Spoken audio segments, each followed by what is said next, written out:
ingresos, ¿no? Las categorías N1 y N2, y también la cuestión del gas, que quedó ahí también, por supuesto, encendida en una polémica por cuestiones hasta diplomáticas y falta de planificación por parte del gobierno nacional. Vos sabés que existe una red importante de gasoducto que se vinieron haciendo de parte de los gobiernos anteriores, y sobre todo hubo una activación muy importante en la parte del gobierno de Alberto Fernández, y por cuestiones de tiempo no se pudieron lograr o concretar una totalidad y poner en funcionamiento en un 100% en cuanto a poder distribuir el gas que proviene directamente desde Vaca Muerta hasta el centro del país. Y por eso hubo una faltante de gas, y el gobierno nacional obvió estas cuestiones por cuestiones de salir a festejar un superávit. Por querer ahorrarse 40 millones de dólares, al fin y al cabo van a tener que pagar casi 600 millones para tratar de importar gas. Encima de todo eso se lo tuvo que hacer el favor el comunista de Lula da Silva. Y de este tema vamos a hablar con Cecilia Garibotti. Ella es ex subsecretaria de Planeamiento Energético de la Nación, quien tiene la amabilidad de atendernos. Cecilia, muy buenos días. Acá Rubén y Magalí te saludamos de Radio Mandillón Formosa. ¿Cómo estás? Gracias por atendernos. Hola, buenos días. Gracias a ustedes por llamar. Bueno, Cecilia, contanos cuál es la situación, qué fue lo que pasó con respecto a la faltante de gas de este fin de semana, de esta semana, perdón. ¿Se logró solucionar? Y si se solucionó, ¿por qué? Bueno, lo que estamos viendo es una situación que ya se ha visto en principio de gobiernos anteriores, que es la falta de planificación en el sector energético y la falta de toma de decisiones principalmente. Cuando el nuevo gobierno tomó el cargo en diciembre del año pasado, decidieron frenar ciertas obras. Y acá quiero aclarar algo: el gasoducto Néstor Kirchner se completó.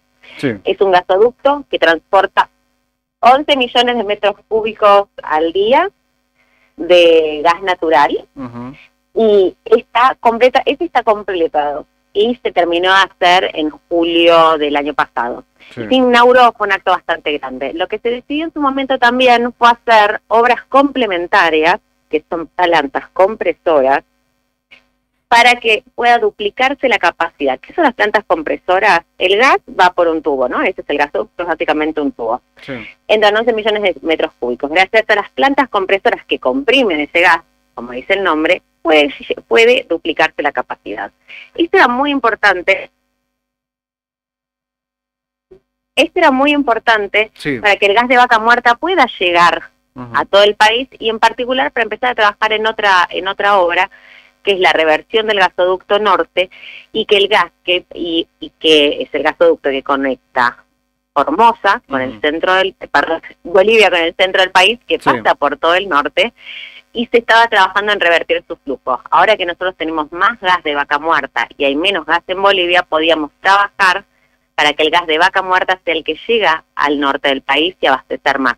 Y es algo igual que este tipo de obras que se dejan de hacer, es algo que vimos. Pasó en el GENEA con la administración de Macri, que se dejó de cuidar, y recién cuando volvió la administración de Alberto Fernández, se pudieron volver a reactivar todas esas obras, y gracias al impulso final del ministro Massa, finalizarlas. Hay una cosa en la construcción de infraestructura que no se hace en el día a día. Entonces este gobierno, cuando asumió, dijo que no lo iba a continuar. Y ahí uno dice, bueno, si no vas a continuar ampliando la capacidad, trabajando en la reversión del gasoducto norte, que al final se retrasó, y por hoy están trabajando, solamente que retrasaron todas las obras. Una vez que retrasaste las obras, tenés que preguntarte, ¿y qué voy a hacer cuando la gente quiera consumir gas? Porque está la opción, o van a consumir gas interno, o hay que importarlo. Bueno, no importaron lo suficiente, su programación fue bastante baja, considerando que la gente no iba a consumir tanto gas. Y en las últimas semanas se dieron cuenta que, ¿qué pasa? Cuando vos estás consumiendo más gas del que tenés, empieza a bajar la presión de los caños, y esa es una situación que pone en riesgo el sistema. Los caños funcionan con una presión, por eso uno después no es automático. Yo siempre digo, en comparación, por ejemplo, con la energía eléctrica, vuelve la energía eléctrica y todos nos conectamos al mismo tiempo. Sí. El gas toma un tiempo porque viaja a una velocidad mucho más lenta que la electricidad. Entonces, ahí lo que estamos viendo es el resultado de malas decisiones. No tomaron las decisiones de importación que tenían que tomar y llegamos a este momento donde estuvimos en una situación crítica y hubo que salir a buscar barcos a último momento. Cecilia, y ahí entra... Cecilia, perdón, a ver, como para entender también, el gobierno, a ver, de alguna manera no planificó ninguna de las dos posibilidades, ¿no? No le dio tiempo tampoco como para poder continuar con las tres plantas con las tres plantas compresoras que me estás diciendo vos, pero tampoco se anticipó de comprar los gas en tiempo, o sea, el gas importado en tiempo y forma para poder llegar, teniendo en cuenta que se adelantó el frío, por así decirlo, ¿no? En ambas partes. Para terminar las plantas compresoras hubo. Las plantas compresoras se terminaban con un pago de 40 millones de dólares y se llegaba. Se decidió no priorizar esas obras y está un video dando vuelta en las redes del vocero presidencial 18 de diciembre diciendo que no le parecía urgente. Está el video de la canciller Mondino diciendo por qué el Estado tiene que hacer un gasoducto, si es para las empresas, cosa que no es así, nosotros vimos, es para todas las familias. Están todos los videos diciendo que esto fue una decisión no seguir con esto. Dijeron, no hay plata, entonces no lo vamos a hacer, que lo hagan los privados. Y los privados dijeron, me tenés que pagar para que lo hagamos. Entonces no se pagó, que eran 40 millones de dólares, y hubo que salir a importar de emergencia 500 millones la semana pasada. ¿Y quiénes serían los privados que podrían agarrar una obra de este tipo y sacar algún tipo de lucro en cuanto a mantener o hacer una obra de 3 plantas compresoras? La verdad es que en nuestra historia estas obras siempre han sido hechas por el Estado. Esa es la realidad. Pero bueno, podrías tener a las transportistas cobrando un peaje más grande, o sea, así con una mayor tarifa de transporte, entonces con sentido por ese lado para operar el caño. Podrías tener a productoras de gas, a las empresas que producen el gas, como YPF diciendo, bueno, yo voy a poner las plantas compresoras para que se pueda transportar más gas de YPF, pensando en un proyecto de exportación. O sea, si yo soy una productora y digo, no solo la parte de abastecimiento interno, pero quiero llegar a Bolivia con el gas de Vaca Muerta, podría poner la plata para eso. Lo que pasa es que para eso también las empresas están a pedir certidumbre y beneficios, ¿no? ¿Y qué pasó con este gobierno? Este gobierno acaba de foltearle a las generadoras de energía eléctrica. O sea, no olvidemos que hace un par de semanas salió el ministro Caputo, fue interesante, les dio un aumento del 100 y después les volteó y después una quita del 36. Una cosa extraña, porque podías no haberles dado tanto aumento al principio del gobierno, en las primeras 2 semanas de gobierno, y después pagarles. En lugar de aumentar una cosa razonable y pagarla, aumentó una cosa completamente irrazonable y a los 2 meses no las pagó. Entonces, toda la industria ahora tampoco va a salir a construir. Y además es un cálculo extraño, porque cuando te das cuenta la cantidad de plata que te podías ahorrar por hacer las plantas compresoras, más allá de que dogmáticamente creas, digas, no, esto lo tienen que hacer los privados y el Estado no tiene que estar, eso es un dogma, ¿no? No tiene que estar nunca. Fíjate lo que te ahorrabas, eran 40 millones contra 500. Cecilia, muy buenos días, de este lado te saluda Magalí.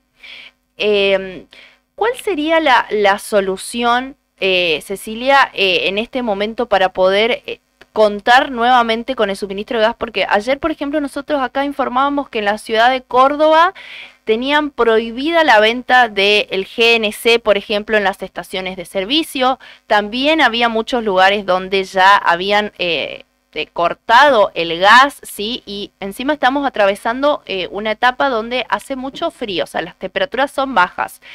Y provincias como Córdoba o Buenos Aires utilizan el gas no solo para cocinar, sino también para calefaccionar los ambientes. Entonces, lo más urgente sería que el gobierno ponga esta cantidad de plata que vos estás mencionando para poder solucionar, o hay alguna otra alternativa por ahí que el gobierno podría decir, bueno, podríamos ir por este lado. Bien, lo que el gobierno ahora, lamentablemente no puedes terminar obras de un momento al otro. Estas obras se reactivaron, la de las plantas compresoras, pero tarde, entonces no llegaron hasta invierno y tuvieron que salir a importar a último momento, que es donde entra este buque de Brasil que estábamos mencionando antes.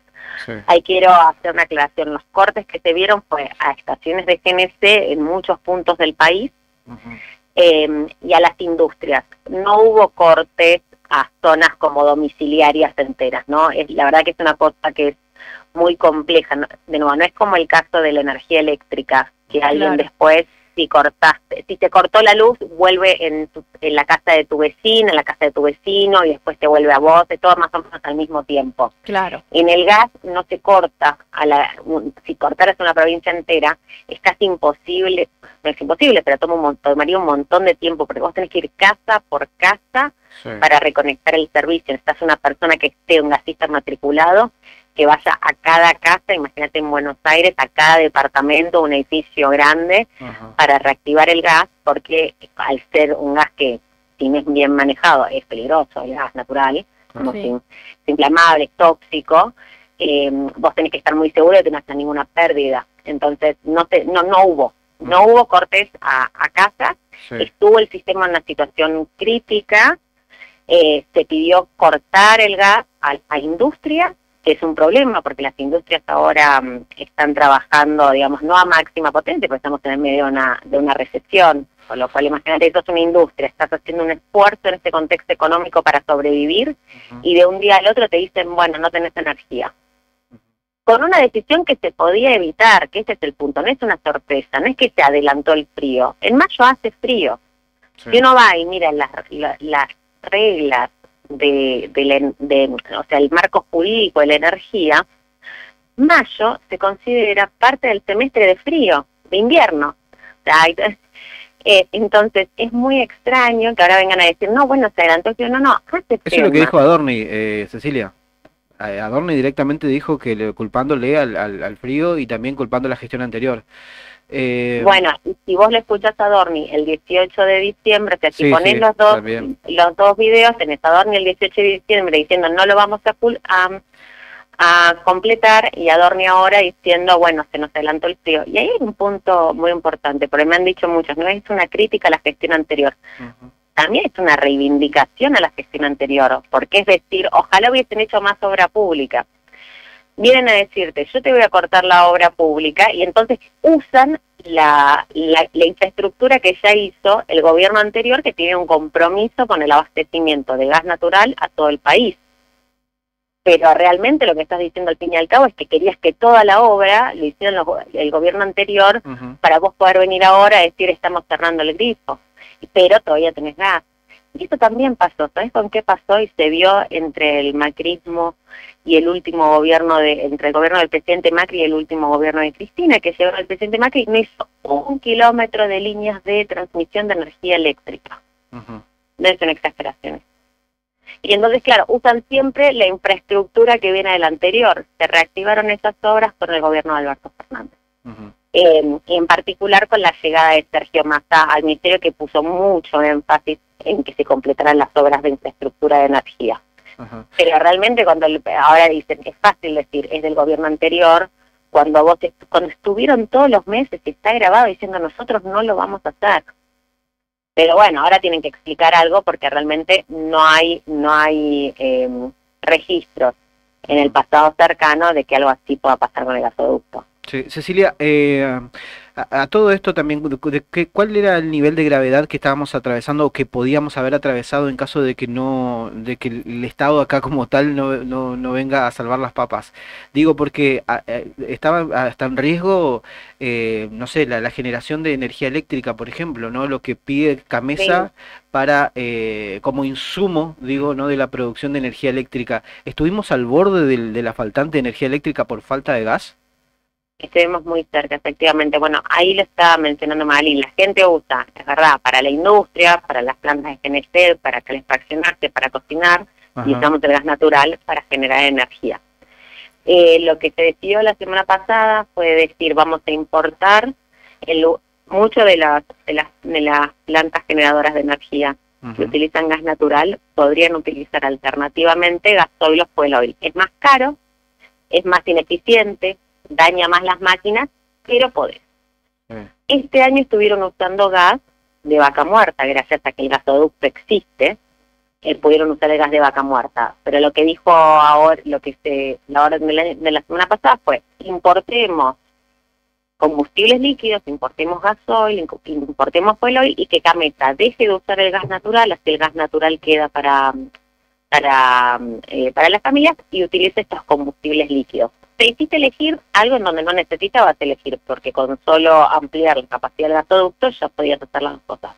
Pero bueno, en ese sentido, esos barcos llegan ahora a principio de mes, porque los barcos no llegan inmediatamente. Este es el otro tema. Cuando vos no planificás, no es que vos salís a comprar un barco y tenés un barco que te amarra mañana. Tienen que viajar los barcos.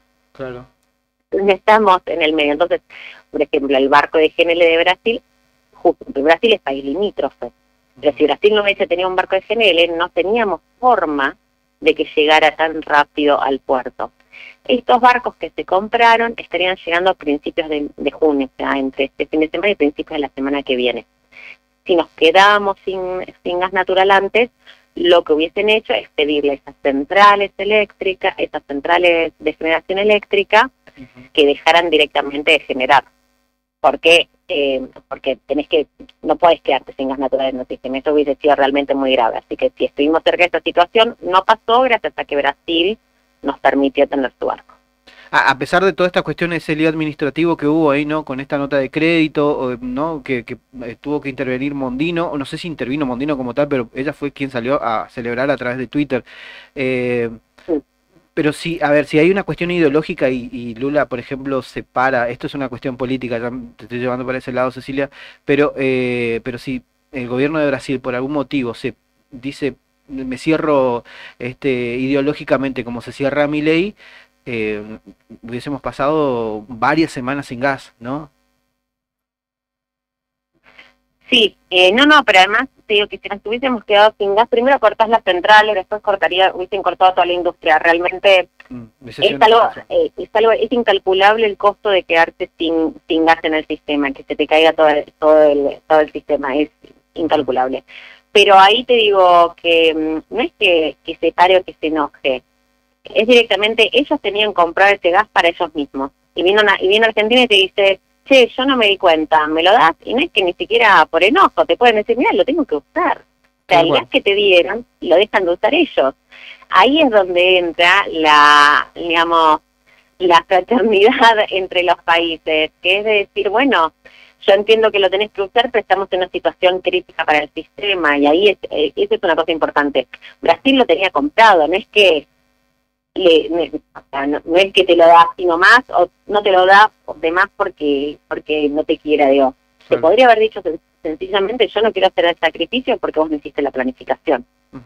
Eso a ver, de los 500 millones de dólares que nosotros hablamos, ¿son de estos barcos precisamente, o hay otro, o vienen también de otro sector, digamos, o viene por parte también, no sé, digo, de la parte de la obra pública? Yo no sé si lo van a activar nuevamente estas 3 plantas compresoras, supongo que sí, no van a ser tan tontos de quedarse sin eso. Esos 500 millones, ¿cómo se justifica?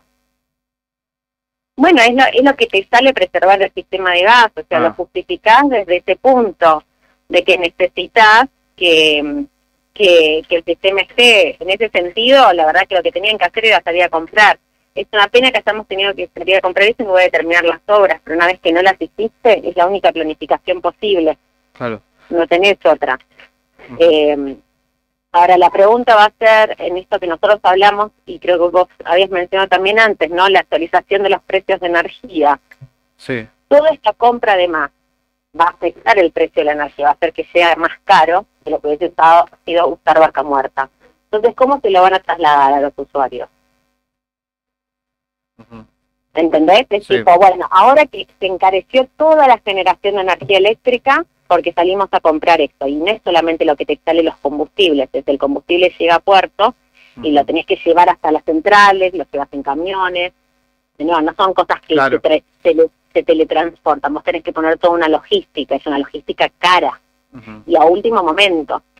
Esto también es importante, no es una logística que previste, entonces ya tenés preparados los camiones. Toda logística a último momento sale más cara. Exactamente. Si vos querés salir ahora y tener una fiesta de casamiento, tal vez podés, pero va a ser carísima. Ajá. Que corría riesgo también el suministro de gas en garrafa. En la parte norte acá del país se usa, o sea, prácticamente el 90%, te hablo de Formosa y gran parte del Chaco también, se utiliza el gas en garrafa. ¿Estuvo o está en una situación en la cual puede haber faltantes del gas en garrafa? Todavía no vi datos en ese sentido, no te quiero, o sea, no quisiera ni exagerar ni decir algo que no es. Ajá. No vi datos en ese sentido, vi alguna preocupación, pero creo que estaba más en la parte, en una parte más económica que en una parte de faltante, porque bueno, lo que yo te decía es cuánto entra el gas por los gasoductos. Sí. Las garrafas no justamente no van por el gasoducto, entonces entonces la verdad que no quisiera decir algo que no es. No digo como para tener también un panorama en cuanto a la parte de gas bien completa, no digo porque estamos hablando del gas natural que se circula a través de una red que es una red muy nueva y que solamente hacía falta una especie de mantenimiento para que el gas tenga mayor compresión, llegue de una manera más rápida a los domicilios, y que era ínfimo el gasto que tenían que hacer, ¿no? La inversión que tenían que hacer, ¿no? Y terminaron ahora sí gastando 10 veces más. Ahora lo están haciendo ese gasto, se va a esperar, pero lo que pasa es que no van a llegar para el invierno, van a llegar para para pasado julio, entonces los momentos más graves de invierno no va a estar. Ya. En el caso de las garrafas, y lo que sí le debería importar, le debe importar a varios vecinos y vecinas de Formosa, es que se está reviendo el programa de hogares con garrafa, que es un programa de subsidios para los hogares que solamente tienen acceso, que no tienen acceso a la red de gas natural. Hay muchos beneficiarios en la provincia de Formosa y se está reviendo cómo va a ser el pago o no de ese subsidio. El conocido programa Hogar. Sí, exacto. Bien, perfecto. Y en cuanto a lo que tiene que ver con la parte eléctrica, un poco para tener ahí en consideración, ya el gobierno directamente va a sacar los subsidios, decían de manera progresiva, los subsidios a las categorías más bajas, la N1 y N2. Corregime si es así. ¿Y por qué crees que lo hacen? ¿Cómo es? Disculpa, ¿me puedes repetir la pregunta? No, digo que ya el gobierno oficializó la quita de los subsidios para la energía eléctrica, ¿no? A partir del mes de junio, para las categorías las categorías N1 y N2, que son lo de bajos ingresos y de ingresos medios. ¿Por qué crees que lo hacen? Bueno, ahí hay distintas situaciones. En realidad el gobierno todavía no lo oficializó. Nosotros tenemos que esperar a ver qué hace la Secretaría de Energía. Ajá. El gobierno lo que dijo fue que la Secretaría de Energía tiene que quitar subsidios, sí, pero dijo en un periodo de 6 meses o en un periodo de 1 año, que va a ser gradual, pero no dijeron ningún tipo de porcentajes. Dijeron que ya no va a tener que ver con los ingresos. En el esquema vigente en el año pasado, para la gente con ingresos medios e ingresos bajos, la suba que vos dabas al precio de la energía tenía que estar relacionada con el coeficiente de variación salarial, por una idea de que los sueldos y los salarios tenían que ir por encima de lo que aumentaban las tarifas. ¿De acuerdo? Okay. Entonces, lo que dijo este decreto es, ya no importa el coeficiente de variación salarial, vos subís. Bien. Ahora, todavía no está cuál es la suba. Y el tema también, ¿cómo fue, a ver, un diagnóstico de lo que fue la segmentación tarifaria del gobierno de Alberto? ¿Sirvió? ¿No sirvió? A ver, ¿hay un panorama en cuanto a lo que tiene que ver con eso, en cuanto a la parte, ¿no? de subsidios? ¿Hay una cosa organizada? ¿Le dejaron a esta gestión algo organizado? Y en la parte de estos subsidios, sí, se dejó todo un plan vigente. El decreto de la segmentación duraba, y así se había presentado en su momento en mayo del 2022, durante el bienio 2022-2023. La idea de este decreto, desde el 2022, digamos, cuando se hizo en mayo del 2022, hace ya 2 años, se puso, es para el bienio 2022-2023. Bien. Justamente para tampoco atar a una administración siguiente. Esa es una cuestión de responsabilidad cuando sos oficialismo, no podés estar atando. Claro. Ahora, cuando entró la nueva gestión, tenían todo el plan vigente, tenían todas las bases de datos, digo, todo eso está funcionando. Ellos usaron en estos últimos 6 meses exactamente la política de segmentación del gobierno anterior. Perfecto. Y ahora lo que están diciendo, en realidad, en diciembre dijeron que le iban a dejar de usar, pero quisieron plantear una alternativa que no les salió. Entonces, ahora están diciendo cómo van a modificar la que entregó el gobierno anterior, pero ellos se estuvieron usando, sí, por supuesto. Perfecto. Cecilia, muchísimas gracias. Gracias por tu atención y la amabilidad de dialogar con nosotros en esta mañana. Que tengas una buena jornada. Gracias a ustedes. Hasta luego. Hasta luego.